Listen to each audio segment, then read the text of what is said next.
So some of you might have seen this clip on Instagram this week, and so full disclosure, I do not know this goalie. I do not know this coach, although I'm very envious of his teeth and his. This is Dialed In Academy, I think was the Instagram feed. It pops up on the screen here like a TikTok feed, whatever. And this was on Instagram, and people lost their minds on it. And I'll just play it for you. I'll play it for you through. It's going to be a little. It's a short clip, but there's like four shots here, and then there's one here, and there's it. Yeah, it's going to go right here. One.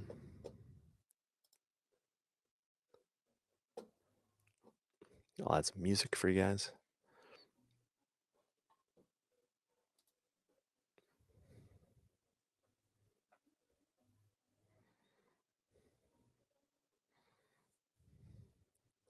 Okay, there's like one more. There's four shots total here.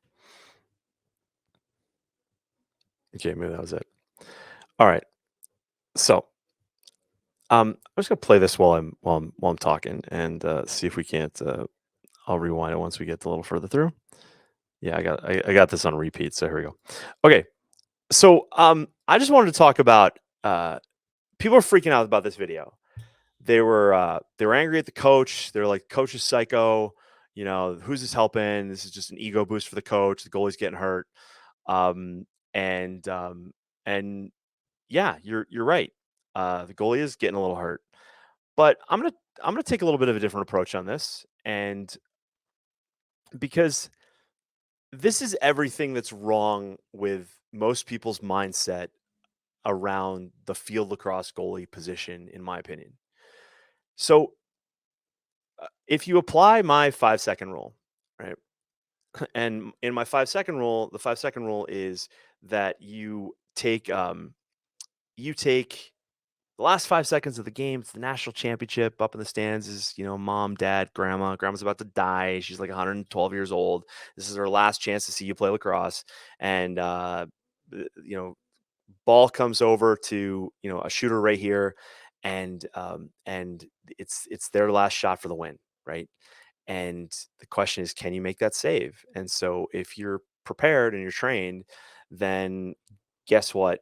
You make the save and everybody's happy, and mom's happy, grandma's happy, your girlfriend's there, she's happy, like everybody's good. And you guys win the state championship and they carry off the field. Great. But if you need a world class save in that moment, you need to be world class in anything, right? You've heard about like the 10,000 hour rule. I just call it the 10,000 repetition rule. It's not an exact science, but the idea is that in order to be, world class, is that you need to make thousands of repetitions to make that save. And so, one of the reasons I posted in the group this week, I said, how many of you guys know like where your goalies get scored on from? Like how many, what percentage of goals that go in on your goalie are step down shots, time and room shots, or are sweeps or on the move, for both the boys and the girls. And I got like a handful of responses. And because people don't know. And so when you're a coach and you're like a single coach and you're shooting on a goalie, the easiest thing for you to do is to shoot step down shots, to be honest, because shooting on the run is exhausting, right? If even if you're like a college or college player and you're a midi, yeah, you might get some more reps, but after like a few reps, like basically you're asking a kid to sprint 25 yards over and over and over again. You're not going to get that. Like that's why I tell a lot of my coaches, stop warming up your goalies on your own. Your coach shouldn't be shooting on your goalie primarily, but it should be a team, because why? You get reps, right? So in this particular clip, people were upset because this coach, what they said, kept hitting the goalie. And I'm like, what the hell are we there for? Right? That's our whole job. Like our whole job is to get hit. And this is what drives me crazy about field lacrosse, is because people go like, oh wait, you shouldn't beat your goalies up in practice. I'm like, I agree with that, but it's your goalie's job to be in practice and to be able to withstand whatever's thrown your way. Because as much as, yeah, we can say use tennis balls or move the shooter back, you know what, you can't do that on game day. right? A Division 1 goalie or a high school goalie can't ask the shooters, "Oh, I'm sorry, sir, that 8 yard um, that 8 yard step down shot you're about to take because the ball bounced weird and you're wide open," or oh, the 8 meter shot for the girls. Like, come on, no, your job is to get in front of that ball and eat it, eat it, right? And so I was almost more upset at the comments about this because people are missing the point. Now, I just wanted to talk though. I wanted to show this to you kind of in slow motion because I wanted to go through each one of these shots. And again, people are gonna like throw hate at this dialed in academy guy. And again, dude, if you're watching this, um, just pad up your goalie. Pad up your goalie. Force him to come to practice in in baseball catcher shin guards underneath those sweatpants.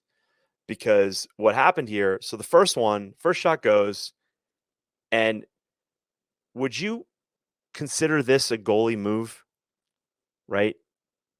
Would you see any other goalie kind of getting out of the way of this ball, right? Right? Like, but he's yanking his foot out of the way. That is not a goalie move. So people would argue, well, yeah, it's because the coach hit him. No, no. This is a reflex in our brain that if we are trained poorly, and that training, the responsibility for training has to go on the goalie. It does. But if you're like, I get it. If you're young, if you're super young and you don't know any better, well, it has to go to the parents. Okay, the parents, the parent conversation between the coach and the athlete, and the coach has to go like, okay, listen, everything's possible with progression, but all right, let's try to keep the mileage on you low in practice. So yes, we can use tennis balls, but come pat it up, right? Come pat it up. So the idea here is that this response really bothers me. Okay, so he gets that square off the foot. The foot really doesn't move in relation. Like, it's weird to me. It looks like he's pulling out of the way, and this is a stick side low shot, right? This is a stick side low shot. And Eileen Miller, I see you. I do too. All right, I do too. Eileen, sorry, Elaine says I know a goalie that would have made a kick save there. Yeah, yeah, I do too. Right. I know some girls too that would eat this up. All right. So here, this is the first one. So now, um, it's like, ow, and that hurts, man. Like when you get hit, and I think, if the video's a little fuzzy, I know, but the idea is like that, if you get hit in the ankle, like the front of the ankle, where all those nerves run down to the top of your foot, you get what's called drop foot. Like literally, it can be a debilitating, like permanent injury, depending on how frequently it goes. So the goalie, gets up, gets in position. Now, so psyched for this goalie to be back in the cage, right? Taking the next shot. But as we've seen all these shots, I can tell you that right now this goalie is thinking more about his left foot than he is about saving this thing. Now, that being said, I like his position in the cage. I like his stance. This is an athletic position. That top hand can probably come down just a little bit. But watch this, right? Watch this. The stick basically stops, right? The hands are not driving into this ball. So if you looked at a baseball catcher, for example, if you took a baseball catcher and put them into this, like if you gave them a scenario like a wild pitch sort of thing, a catcher is going to drive down with their hands, drop to their knees, and they're taught to get their chest like way out over the ball. Okay, way out over the ball. And so the idea there is that, um, why do they do that? Well, one, they're protected, but two, they're focusing on like where's this ball going to go, not oh my god, this is going to hurt me. And that's what now this goalie is struggling with. So I call this the cloud of fear, right? So when we're mapping out, seeing the ball, knowing where it's going, and then moving in front of the ball, we have a certain amount of time to do that, right? So in the clip that I did earlier about like soccer goalies guessing on penalty kicks, uh, they understand there's like a tenth of a second for the body to kind of react. Well, if you add a hesitation cloud, right now you're even more screwed. Okay, so So in this case, the ball comes on the second shot, right? And it's the same spot. Now, what I love what the coach did here, the coach said, listen, we're going right back to that spot because you want to do that. If your goalie, especially in practice, if your goalie like lets in a ball, if your goalie lets in a ball, you don't want to end on that. You want to go like, all right, let's get that one. So same shot, same shot, same shot. So now same shot comes, right? And I know the coach wasn't probably planning on this that perfectly, right? And then because it's basically right at a foot that's not moving, right? And listen, no, I'm not trying to rip on this coach, but this ball like drops. So it's not like he's slinging it with so much velocity that ball's like coming straight at, straight. But look, this goalie is not making a, authoritative move at the ball. Like right here is like, oh, my foot again. Ah, no. You know? And now there's this, right? Now there's this. And now the coach, I get it, man. Like I've been there. You're hitting you're warming up a goalie and they get some shots and you're like, "Oh man, dang it." But you're also like, "Yo, you've got this. Like you've got this. Come on. Next shot. Right there." But now look, as this is the third shot. This goalie is already like, "No." Like that is not a goalie move. But this is where people freak out too early on the coach and go, "This isn't helping the goalie." Well, no, you know what would help this goalie? It's not the coach like stepping back or the coach shooting. Like this is probably a goalie that faces shots like this on game day, right? So if you're facing shots on this like this on game day and you're saving like 60% of them, well, in practice, you should be you should be saving maybe 40% of them, right? Which means that some of them are going to go by you, but some of them are going to, they're going to hit you too if you're just trying to get your stick on it. Because this is where I'm trying to get people to understand the field lacrosse goalie can no longer play like they're just trying to make saves with their stick because you can't. So, like, for example, this goalie just made 3 saves, right? Like if you're keeping game stats, you're going like, yeah, Jimmy, 3 saves, great job, right? Now Jimmy might be hobbling like a sniper just hit him from the stands, like Bradley Cooper's up there, like American Sniper going like, pew, and he's limping. But the statistician like at the table at midfield's going like, check, save, right? And everybody's like, yeah, buddy, right? But right here, people are going like, oh, that coach is a jerk. No, the coach probably should be shooting from closer, right? But it's the goalie's responsibility to show up and be prepared for this so they can keep making authoritative plays at the ball. I was sent a video this week of a college goalie being interviewed, and a young girl called. This was a college, a junior in college at a D1 school. A young goalie calls up and says, I'm getting pressured by people that I should take my pads off. And then the goalie gave the answer that has been given for like 40 years. Goalie says, like, we all wear shin pads in practice because we don't like to get hit, but we don't wear them on game day because they slow us down and they're hot. And I'm like, so you're just recycling the same old information that's been around for 40 years. This goalie right here, right now, is missing out on becoming a better goalie because he's not protected. Not because he lacks courage, because he's in the cage and he's taking another shot. It's hands down because he's underprotected to maintain a authoritative position over the ball. And that's on the coach to demand that for practice. And it's on the parents for going like, all right, listen, we're gonna turn the tides here. We're gonna be that transitional character, right? Transitional characters, like for those of you guys that don't know, it's a term where it's usually it's used a lot in families where there might be like addiction or abuse and things like that, and or even like poverty. And a transitional character is that next person in the family who says no, right? I'm not going to be that person anymore. Well, that's what I want for this kid, you know. And this coach wants it too, right?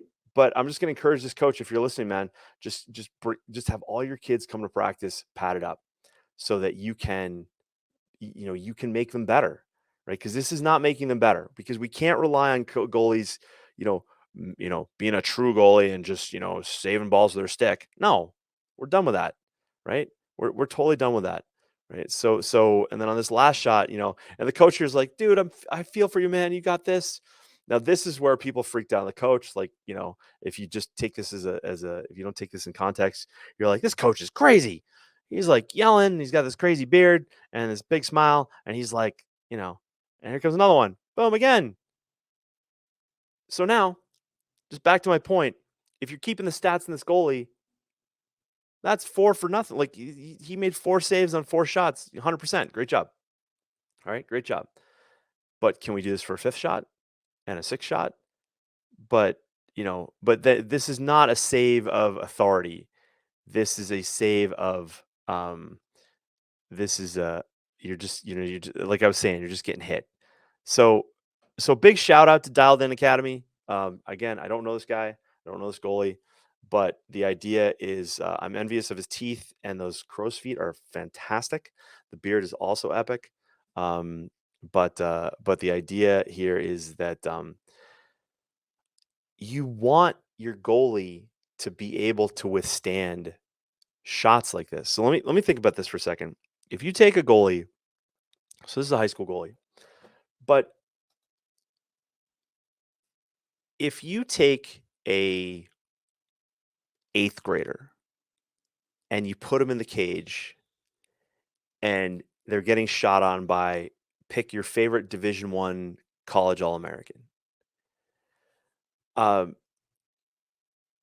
I believe that you should be able to put a goalie in the cage protected, and they should be able to withstand a shot from that D1 shooter. Now, this might be an extreme example, but work with me here. The idea is, if you are, like, this is where in hockey, for example, you would be able to have a shooter shoot on you. And I tell this to all my goalies, like, if you know you can take uh, that Division 1 All-American and you put your goalie in the cage, okay, and you put that Division 1 All-American at the other goal, right? So the full field, and you have that Division 1 All-American rip that ball as hard as he or she can on the other goal, and your goalie's in the cage, and they make a save. No problem, right? Plenty of time, plenty of distance to see the ball, know where it's going, get in front of the ball. Cool. Right? Then move that shooter up to the opposing restraining line. Same shot, same distance, or different distance, but time, plenty of room, knows where it's going, makes a save. Then you move that player to half field. Plenty of time, right? Plenty of distance to make the save. Now you move him to 20 yards. You move him to the men's restraining line. Now it gets, your 10th grader starts to go, right? But your high school goalie, bring it. No problem. Plenty of time, plenty of distance, makes a save. Move that shooter, and then just make incremental steps a yard at a time. And there will be a point in time where, let's say that ball is coming straight for your goalie's chest, shoulder, belly button, knee, foot. Your goalie, there'll be a point where your goalie starts to go, like, I can't get my stick to that ball, but I can get my knee there, I can get my foot there, I get my off stick elbow there. But ow. Well, wait a second. Why? Well, like, what's the deal? On game day, 5 seconds left to go. 5-second rule. Coach Edwards says 5-second rule. Can we make this save? Uh, maybe. Maybe if it was the state championship, I'll make it then. No.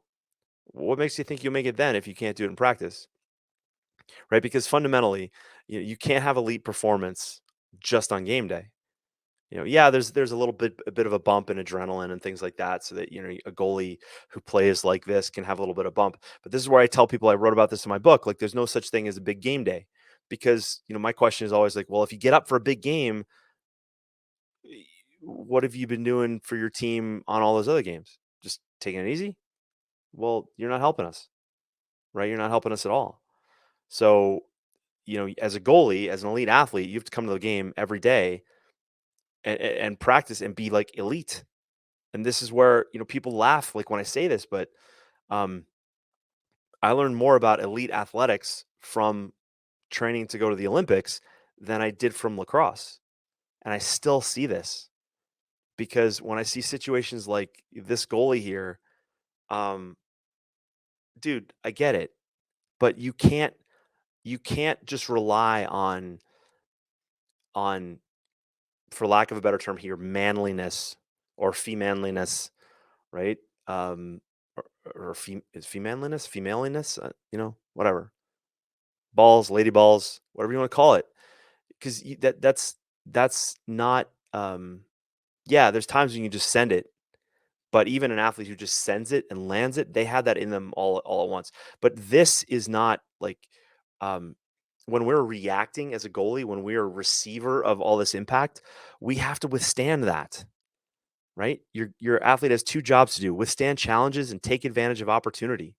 Here, this goalie is missing the opportunity to get more shots and more coaching because now he's limping around because of a situation that could have been solved by just more protection, especially in practice. So pad up your goalies, man. Like pad up your goalies. I don't care. Like the college goalies need to pad up too. The pro goalies need to pad up too. I will just beat this to because this is a perfect example. This goalie should have just kicked that out.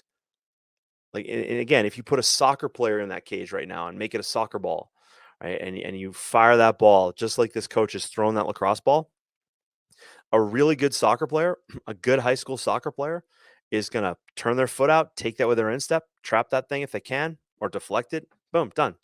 Right. And let's go. Let's go. Let's go. Right. Do it again and again and again.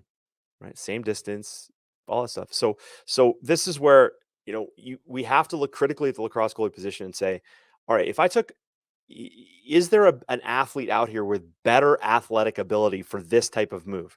And you just heard me say, like, yeah, like a decent high school soccer player could have probably trapped this ball with their feet, right? But this lacrosse goalie doesn't have that ability. Well, okay, that's fine, but eh, we need it. 5-second rule, stick side low, right? You can't get your stick there because, and this, what's interesting as you look at this drill, as you look at this more and more, this clip more and more, um, you see the goalie, there's like this mental block where the stick comes down, but then the stick gets frozen as the brain starts to realize. And it doesn't make sense because you think like if the brain realizes that it's about to hit the foot, why wouldn't they get the stick there? But there's this weird, when the brain gets overwhelmed and it's like, it's that high beta, they're not, you can't think, you can't overcome that, you can't override it. Right. So it's a very weird neurological kind of, it's above my pay grade to understand that. But the idea is, you have to realize that we want this goalie training like this. For all my female goalies, they'll send me video of like their coach warming them up, and the coach will be shooting on them at like 10, 12 yards. And I'm like, why? Every 8-meter shot they face is like from 5, 4, 5, sometimes 3, you know? Oh, well, I don't want to beat up my goalie. Well, I get it. Yeah, but the point is we need to train them to make that save. Right? Because when you do the math and you find out where their shots are coming from, the majority of shots are coming from there. So let's go, right? Let's go, right? Let's do what you've got to train better than what you're facing in game day. And if, like I said, if your save percentage is 60% or 50% or whatever, your save percentage in practice needs to be lower, which means you're facing higher shots, and some of those shots are going to hit you. And when those shots hit you, you've got to be protected to withstand that. Not hoping that they don't hit you, right? That's our, I've worked with goalies where they get upset at shooters because they hit the goalie. Well, that's going to happen, man. Field goal kickers miss uprights, right? Um, Quarterbacks miss passes. Like at these velocities, these velocities with the speed of the stick, an offensive player just have to have the tiniest hiccup, and that ball, instead of going top corner, goes right into your throat or off your forehead. Well, you got to be prepared for that. It's not the shooter's fault. Okay, got to think like that. Bob Nunn writes, I spend more time on hard saves than anything else, off hip, cross crease, running dodges in tight. Smart. Just make sure your goalie's protected so that you can do more and more and more of that. And don't let them say like, oh, but coach, it's hot. Seriously, go practice with the football team like one day in the summer. Not even full pads, just like shoulders only.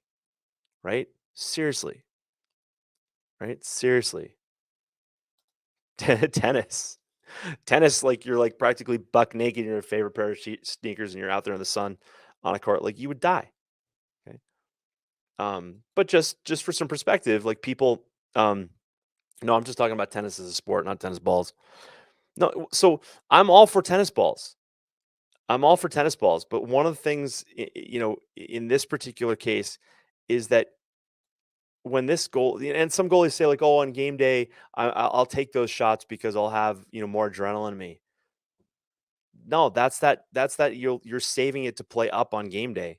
We need you to bring that adrenaline to practice, and then you'll be better come game day, right? That's how that works, right? So don't let these kind of weird narratives just continue in field lacrosse, because it's just a mess. All right, it's just a mess, and kids are missing out. So anyway, I hope like if you're watching this video later, if you're on YouTube or whatever, leave me a comment. Let me know what your coach does with you. If you know this goalie, please send him a shout out for me. And again, I'm not, there's a lot of courage in this goalie, so that's cool. Steven. Oh, where's Steve? Great quote from Atomic Habits, James Clear. You don't rise to the occasion, you fall to you fall to the level of your systems, right? But you don't rise to the occasion, you fall to the level of your training. And that's totally right. Steven, man, first time post, man. That's gold, dude. Thank you. Love that. So yeah. So this just drives me nuts, because you couple this, guys, for example, like, goalies say like, oh, pads make me slow. Well, when? Where? Like in the cage? Um, like until we have some ridiculous science, I doubt it. But the idea here is like, well, what? Oh, when you run out of the cage? Okay, well, let's say you're that Syracuse goalie that I did the video on the last segment on, and you run out of the cage a little bit, but then you stop. Like you stop. Well, do they slow you down there? No. Like, well, okay. Probably could use those pads in the cage. Okay. We got to make stops first. Like that's the primary thing, is we got to make stops. Everything else falls from there. So Steven, thank you so much for that comment. I think I'll leave it there, guys. Minute 10, always run along, but thanks to everybody who commented tonight. And again, if you got a question for me ever, Coach Edwards at lacrossegoalietips.com, or find me here on Facebook. Send me a video clip. If you see anything fun on Instagram, you can always send me Lacrosse Goalie Tips as well. We're going to be posting there again shortly. Bob Nunn, love it. Thank you. Elaine Miller. Yep. I know your goalie would have kicked that thing. Your goalie would have kicked that thing out of the stands. Deb Griffin, thanks for your comment there on YouTube. Bob McGee, awesome as well. All right, to everybody out there, listen, good luck to your goalies. I'll see you next week. Have a great week, and be sure to post in the group this week and let us know how your goalies are doing. All right, everybody, take care. Talk to you soon. Bye. All right, guys, thanks for watching, and thanks for listening wherever you are. Do me a favor, hit the like button if you like this, and be sure to subscribe if you haven't already. When you're ready, head on over to lacrossegoalieuniversity.com/coaching so I can work with you and your goalie. And while you're at it, check out athletespecific.com to learn more about mental performance and high performance. You may not know this, but I work with athletes in a variety of sports. Lacrosse is my love, but man, I love athletes and the families who support them. So head on over to athletespecific.com, check it out. I'll see you in the next video. Cheers.